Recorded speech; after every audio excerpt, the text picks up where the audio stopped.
হ্যাঁ, আপনার Facebook page খুব সহজেই ডিলিট করতে পারবেন। আপনার অনাকাঙ্ক্ষিত কারণে আপনি একটি ফেসবুক পেজ খুলে ফেলেছেন, কিন্তু আপনি চাচ্ছেন সেই ফেসবুক পেজটি আপনি আর ব্যবহার করবেন না। তো অযথা আপনার অ্যাকাউন্টে একটি পেজ রেখে তো কোনো লাভ নেই। সেক্ষেত্রে আপনি চাচ্ছেন সেই পেজটি আপনি ডিলিট করে দেবেন। তো এই পেজটি আপনি কীভাবে ডিলিট করবেন খুব সহজেই কিছু সিম্পল স্টেপ ফলো করার মাধ্যমে এই পুরো প্রসেসটি আমি দেখিয়ে দেব মোবাইল স্ক্রিন থেকে। তো চলুন মোবাইল স্ক্রিন থেকে দেখে নেওয়া যাক। ফেসবুক পেজটি ডিলিট করার জন্য সরাসরি চলে যাবেন ফেসবুকের যে অফিসিয়াল অ্যাপটি রয়েছে সেখানে। এখানে আসার পর আপনি চলে যাবেন আপনার প্রোফাইল যে লোগোটি রয়েছে সেখানে। এখানে আসার পর এখান থেকে আপনি এই এরো বাটনটিতে ক্লিক করে দেবেন। দেওয়ার পর আপনার যে পেজটি রয়েছে, যে পেজটি আপনি ডিলিট করতে যাচ্ছেন সেই পেজটি সিলেক্ট করে দেবেন। তো আমি এই পেজটি ডিলিট করতে যাচ্ছি, সেক্ষেত্রে এখানে একটি সিলেক্ট করে দিচ্ছি।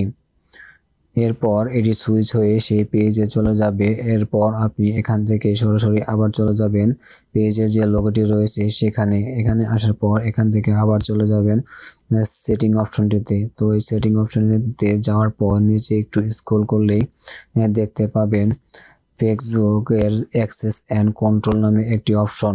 তো এখান থেকে এটা ক্লিক করে দেবেন। দেওয়ার পর দেখেন ডিঅ্যাক্টিভেশন অ্যান্ড ডিলিশন অপশনটির ডান দিকে একটা অ্যারো বাটন রয়েছে, তো এখানে একটা ক্লিক করে দেবেন। দেওয়ার পর এখানে কিন্তু দুটি অপশন পেয়ে যাচ্ছেন, একটা হচ্ছে ডিঅ্যাক্টিভেট পেজ আর একটা হচ্ছে ডিলিট পেজ। ডিঅ্যাক্টিভেট পেজ মানে হচ্ছে আপনি আর একটি পেজ যেটা কিনা আপনি সাময়িক সময়ের জন্য বন্ধ রাখতে চাচ্ছেন, যেন কেউ আপনাকে এসএমএস দিয়ে ডিস্টার্ব না করে। সেক্ষেত্রে আপনি পেজটি ডিঅ্যাক্টিভেট করে রাখতে পারেন। তো আমরা যেহেতু পেজটি চিরতরে ডিলিট করার জন্য চাচ্ছি, সেক্ষেত্রে ডিলিট পেজটিতে সিলেক্ট করে কন্টিনিউ করে দেবেন।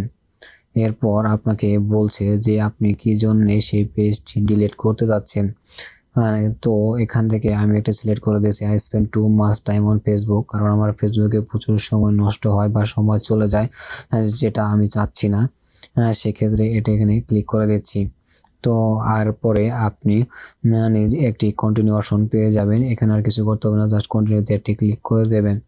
দেওয়ার পর এখানে কিন্তু পার্মানেন্টলি ডিলিট পেজ, এই পেজটি ডিলিট করার আগে আপনি এখান থেকে আপনার পেজের ইনফরমেশন বা ডাটা ডাউনলোড করতে পারবেন বা ট্রান্সফার করতে পারবেন।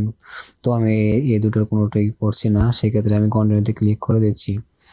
এখানে ফেসবুক আইডি রয়েছে সেটির কিন্তু পাসওয়ার্ড দিয়ে দেবেন। তো আমি এখান থেকে পাসওয়ার্ড দিয়ে কন্টিনিউ করে দিচ্ছি। দেওয়ার পর এখানে কিন্তু আবার পুনরায় আপনাকে কনফার্ম করতে বলছে যে আপনি কি সত্যি পেজটি ডিলিট করবেন কিনা।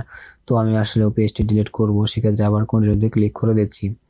এরপর দেখেন একদম লাস্ট স্টেজে আমরা চলে আসছি। এখানে কিন্তু ডিলিট দিস পেজ, আপনি পেজটি যখন ডিলিট করবেন সাথে সাথে কিন্তু ডিলিট হবে না। এখানে কিন্তু লেখা আছে the following page will be deleted and you will be switch to f.roni ahmed. You can reactivate within 30 days by logging in as f.roni ahmed and going to account setting.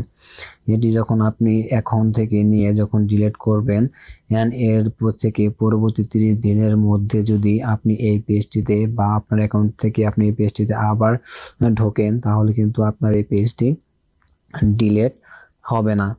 কিন্তু এর মধ্যে যদি আপনি না ঢোকেন তাহলে 30 দিন পরে আপনার পেজটি অটোমেটিকই চিরতরের জন্য ডিলিট হয়ে যাবে, যার পরবর্তীতে আপনার এই পেজটি কেউ আর খুঁজে পাবে না বা আপনিও আর সেই পেজটিতে লগ ইন করতে পারবেন না বা এই পেজটি ইউজ করতে পারবেন না। আই হোপ আপনারা বুঝতে পেরেছেন কিভাবে খুব সহজে ফেসবুক পেজটি ডিলিট করে দেবেন।